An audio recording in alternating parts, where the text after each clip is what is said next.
And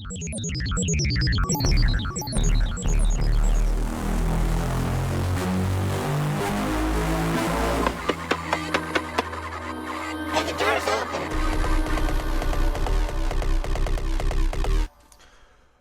Yo.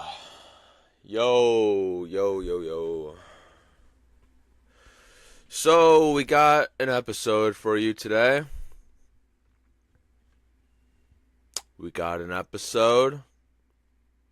Even though I'm not wearing my glasses like usual.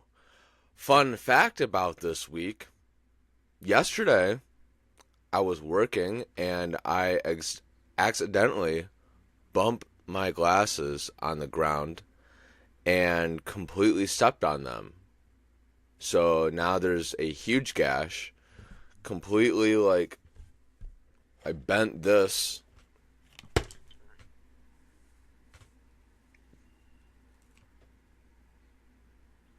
Yikes.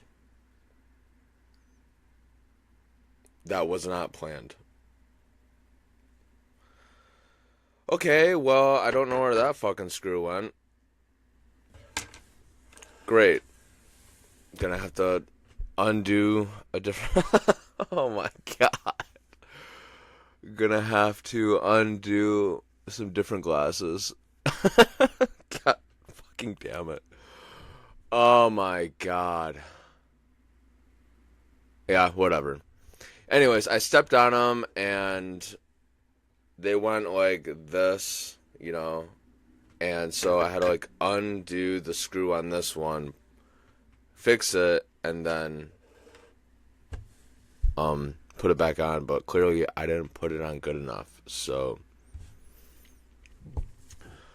oh well. That sucks. Yeah, that looks really good, guys.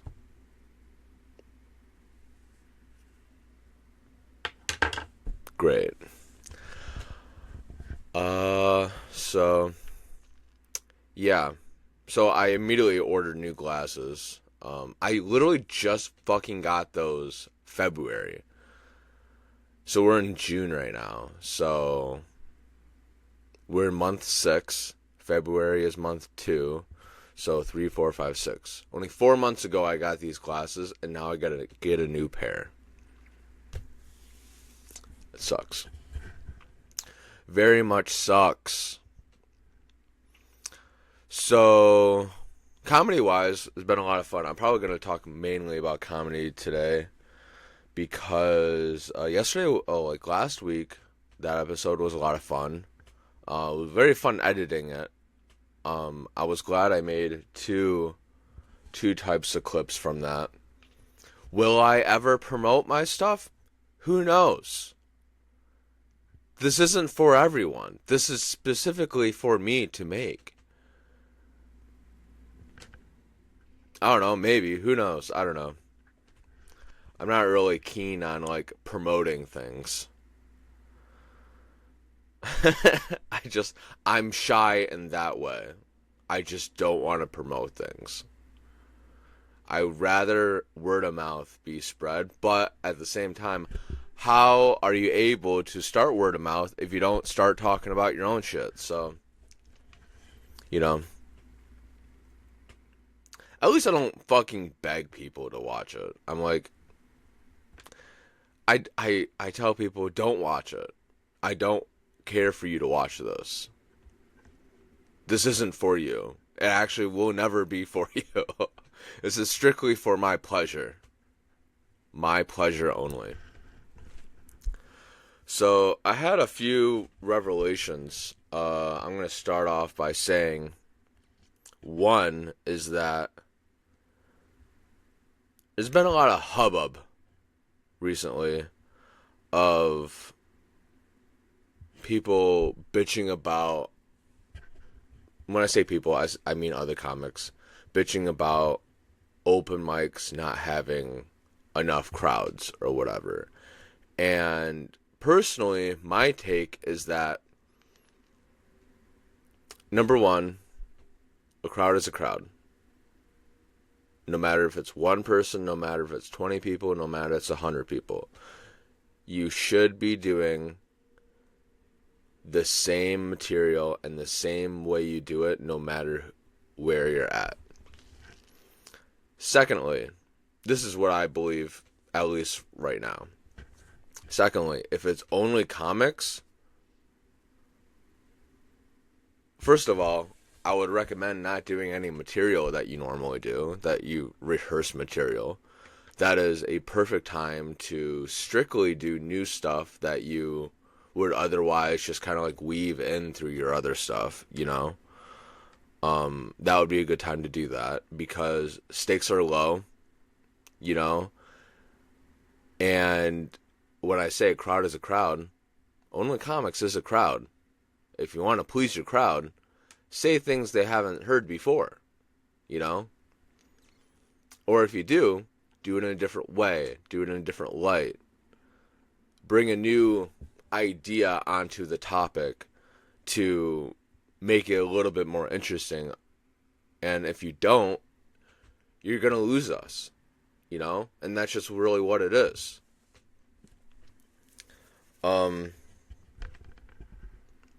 Yeah, just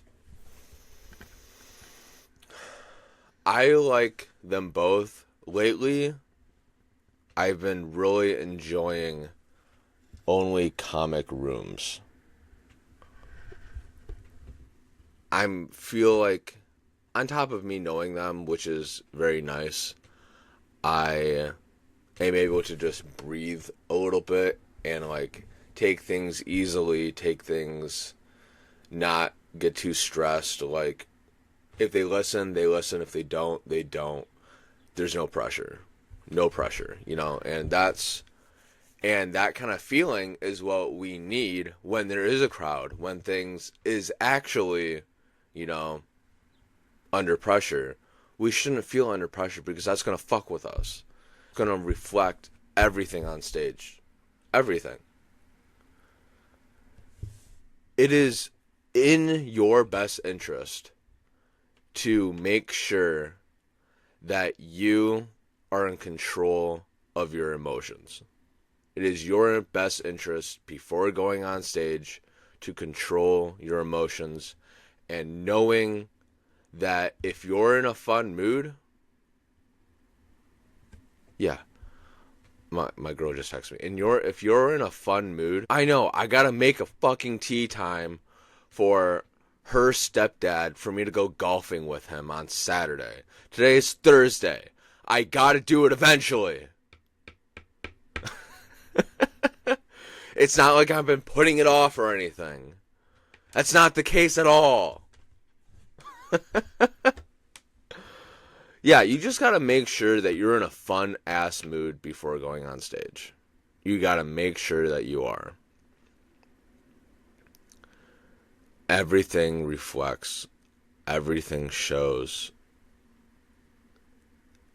You cannot hide yourself on stage. If you can, it'll come out at some point. Either then, either a week from now, month from now, years from now, whatever you're hiding will come out on stage.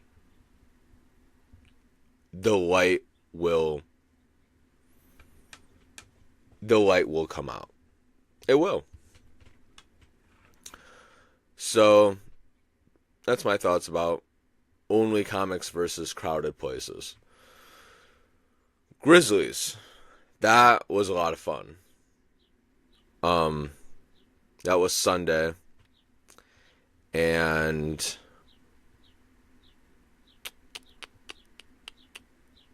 Sunday. Yeah, the gang finally got back together before Grizzlies, and we talked another writing session for the sketch comedy stuff, and we're putting all of our we collectively figured out that the first place and second place sketches that we voted on, those will be the ones that we will record on Sunday. So this Sunday is when we're going to be recording it. I don't know how editing is going to go. We have yet to discuss that, but so yeah, that'll be a lot of fun. Yeah, Grizzlies was a lot of fun because the sad part is that the regular guy that normally is the bartender, Scotty, he quit the day before, which was kind of crazy, and then he got replaced by two girls. So it just shows how important Scotty was, apparently, And the most shocking part of the whole deal was that a 15 top reserved a table for the comedy night. And which made everything very interesting because, first of all, these people never gone to a comedy show. They don't know how you're supposed to act. Second off, it wasn't like they were itching to laugh, and they didn't know what they were getting themselves into, and that was pretty apparent by the first person. And I think I was number 4, and there were some rocky beginnings for sure. I think I helped as much as possible for the next person because I tried to bring some energy to the stage.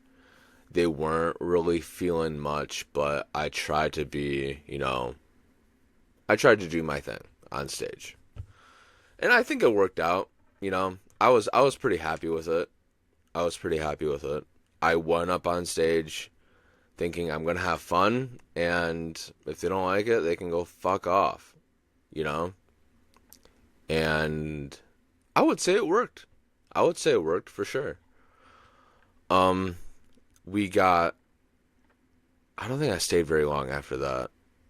Then we got, New Way. I actually went to New Way this Monday. That was a good time. A lot of drama coming out in the comedy scene right now in Detroit. Heard all about it. Yeah, New Way was good.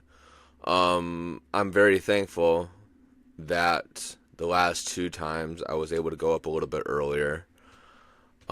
This week, Monday, there was the class, the Mark Wrigley's advanced class there, hosted by Joel. And you can say what you want about, Joel. You can say what you want about the class. I'll say this. I fully much enjoy the Mark Wrigley's 101 class. I personally did not think it was necessary for me to do the advanced class. If you feel that way, go for it. Not for me. I'm not going to shit on that for sure. Every so often, he'll bring 10 people from the class. All of them will go up in the beginning. And normally, because there's not much of a crowd there and they don't know how to act on only comic nights, that they're just pretty much pushing material out and they're not really playing with it whatsoever. They're strictly doing only material and not much personality, which is fine. They got it. We all have to start fucking somewhere, and I respect them the same way I respect any other comedian, You're doing your shit, you're trying, you got to go for it. And I was right before Joel, and the person that was before me was another class member. And lately I've been trying to listen to the person before me so I can make a joke immediately. Either making fun of them or having fun with a bit that I really liked from them, I completely did not listen to them, to the girl before me, because Paul, the host, was just gassing me up so fucking much. He was saying, Ken, This is your time to shine. Don't ruin it. Don't don't fuck this up, Ken. This is your one this is your one and only shot.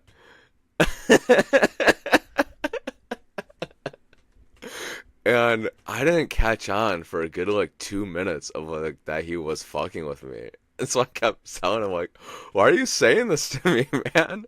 I already get nervous that new way. And now he's like making me more nervous. And then I don't know, for some reason it fucking clicked. He was smiling too much. And I'm like, no, you're fucking with me right now. Because I'm like realizing like, they're not laughing. This isn't like this crowd isn't like killing, right now. They're just listening. They're not like yeah, Paul was fucking with me really hard. That was a lot of fun. But I did my set. It was good. I liked it. I for some reason thought that that crowd, there was the main students weren't really getting into it, but there was a 3-top in front of me, like right in front, and they were having a lot of fun.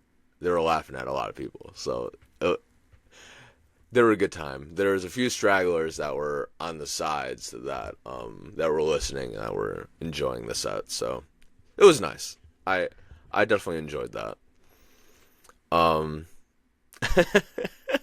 Yeah, I really thought that Joel was gonna like say something about my set, but he didn't say anything. His transition was, so following the guy before me.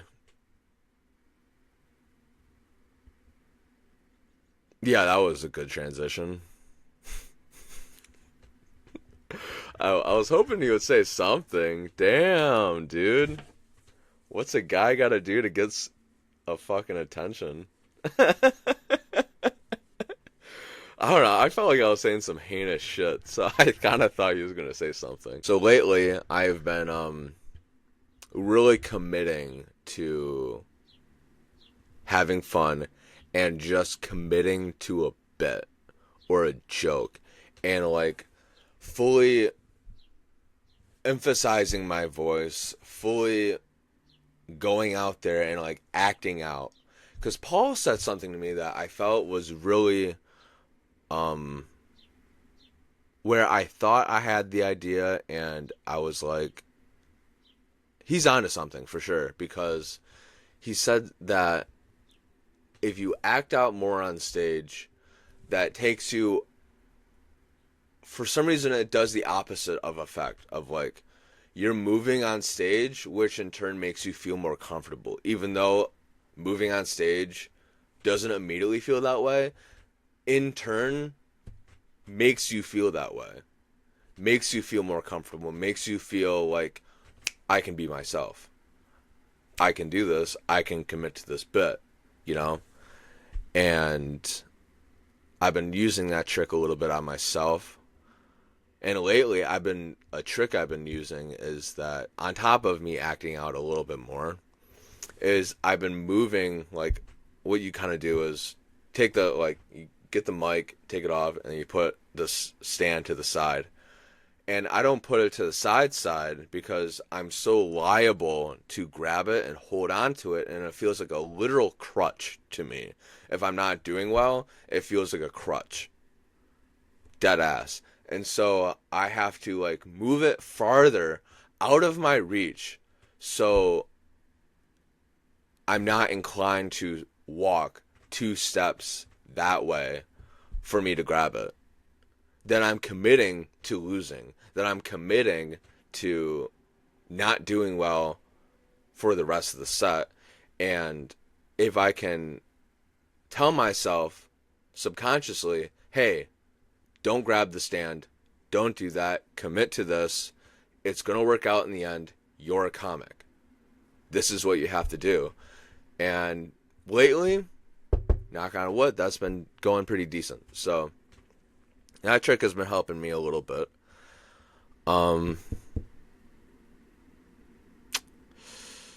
So last night I went to Tony V's. So I was telling you about the glasses deal and the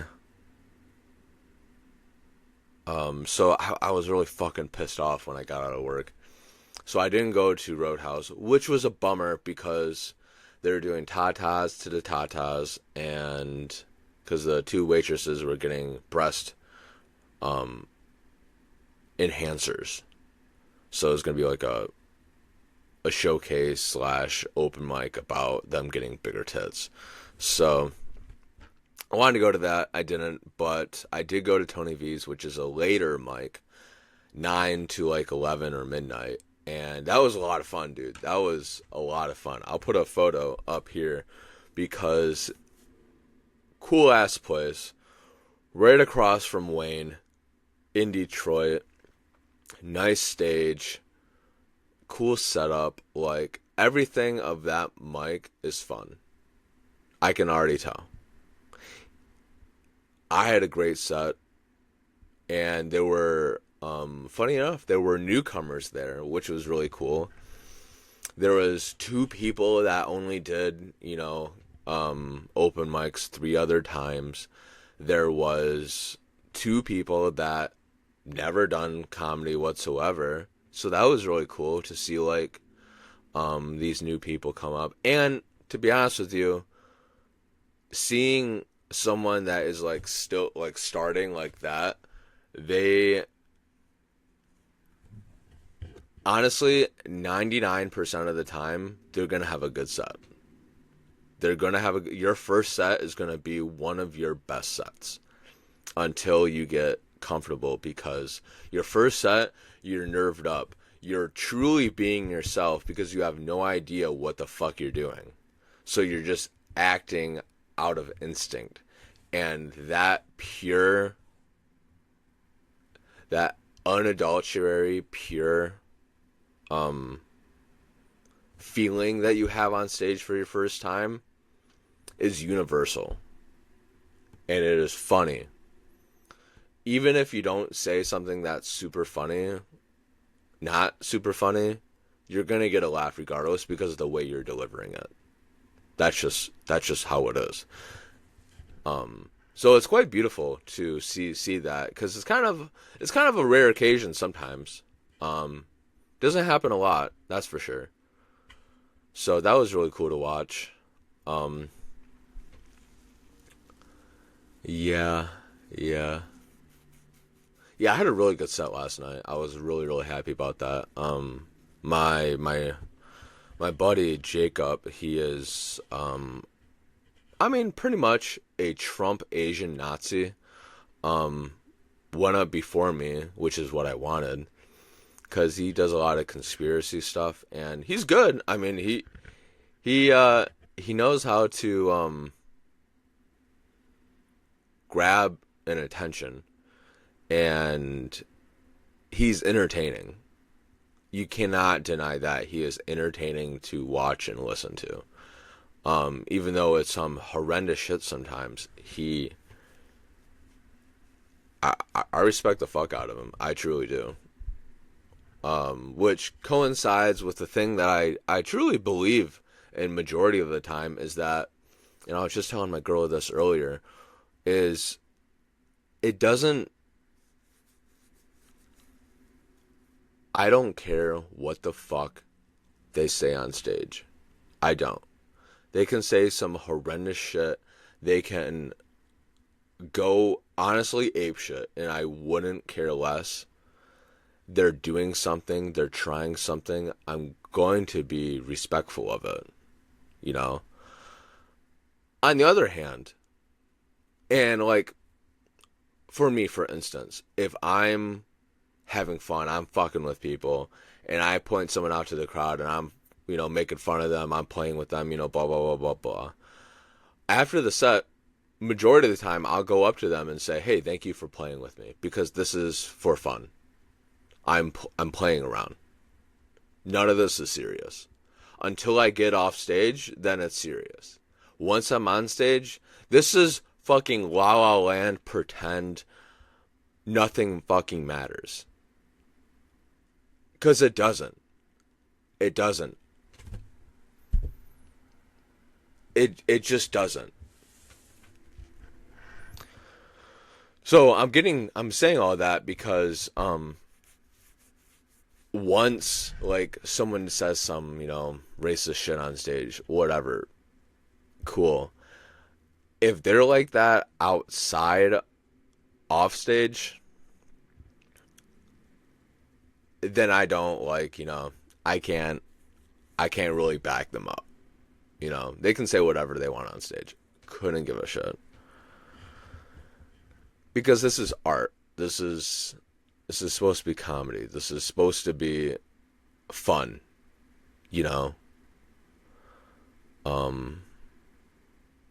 That's not really a harsh take also. It shouldn't be. I don't know. I personally believe that who you are on stage should not reflect who you are off stage. It shouldn't.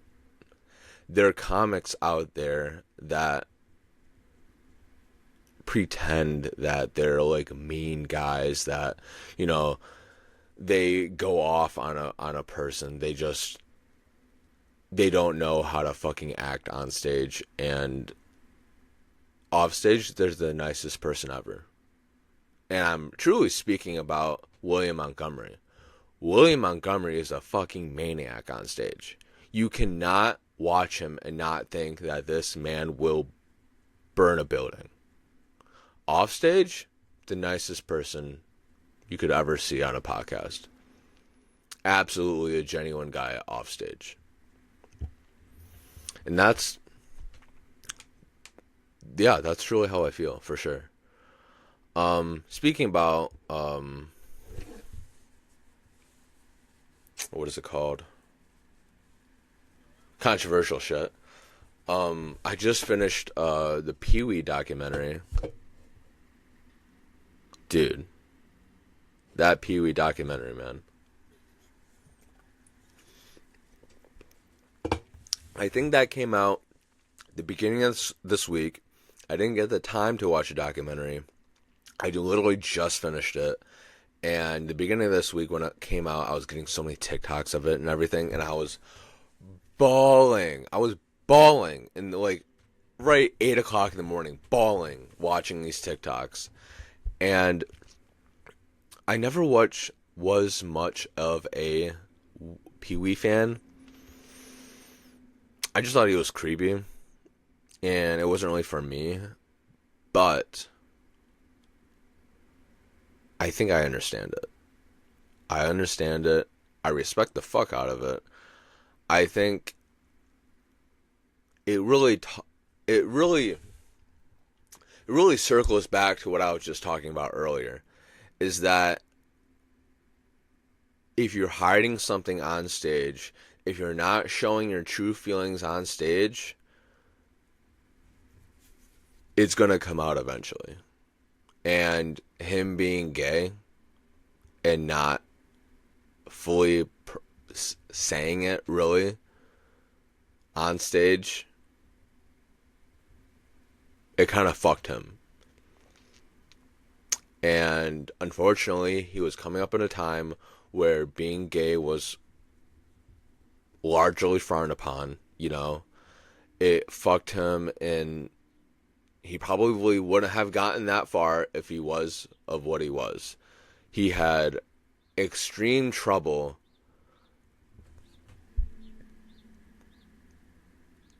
differentiating the character and the guy of Paul Rubin.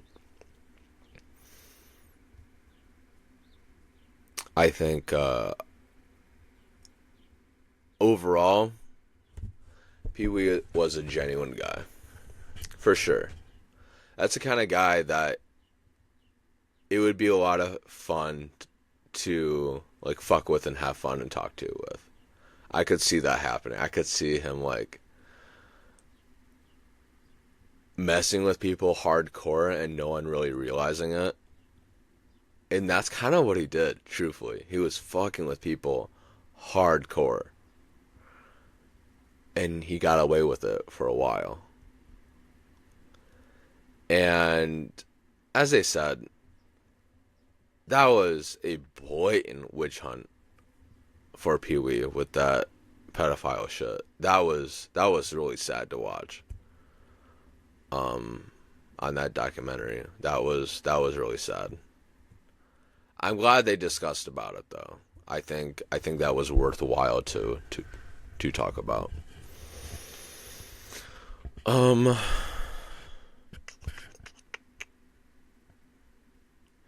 only got one more thing to say, honestly, and it's pretty much a complaint. Sometimes I have a really hard time. I really, truly hate repetitive questions. I hate repetitive questions. I fucking despise it. Every time someone tells me, "How's your day?"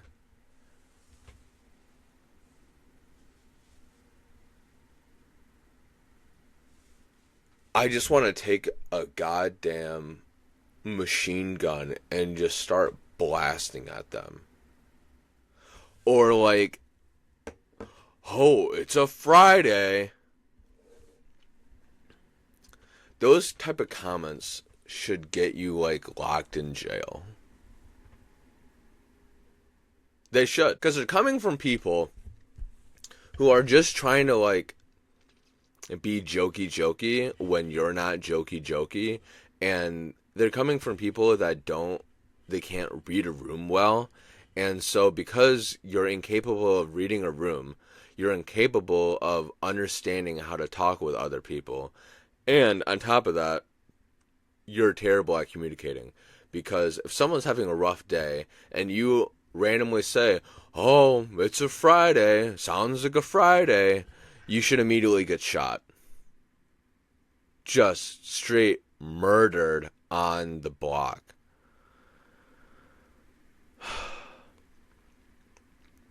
I wouldn't even... honestly, I wouldn't put it past a crazy person to do that to someone. I wouldn't put it past that. It feels like a legitimate reason to kill.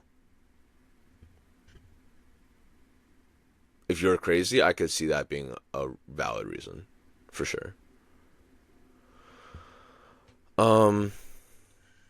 So yeah, maybe I'll do a list again. I think that was a lot of fun. I had a lot of fun doing that. Canton got moved to Saturday for this week instead of Friday. So, lucky for me, I can go to the shit show afterwards at Indy. So that's going to be a lot of fun. I haven't gone to the shit show in like, I don't know, 2 or 3 months. Probably 2 months. God, I'm really excited about that. That's going to be really fun. That's going to be really fun. I could not give a shit about anything else but that. Tomorrow I got a funeral to go to. That'll be fun. Big funeral guy.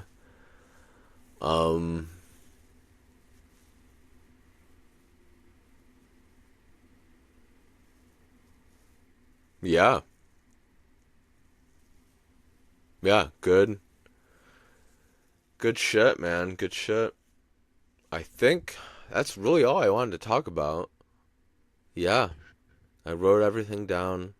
Got to everything.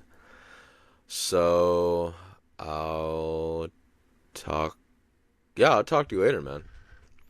Talk to you later. See you next week. Will I ever promote this? Who knows? Who knows? Okay? Who knows? Oh, yeah, shit. I already forgot. I might have my buddy Wes on next week with me. I'm hoping I can. That'll be the first guest. And by then I probably should promote it. Probably. Alright, I'll see you around. You have a good one.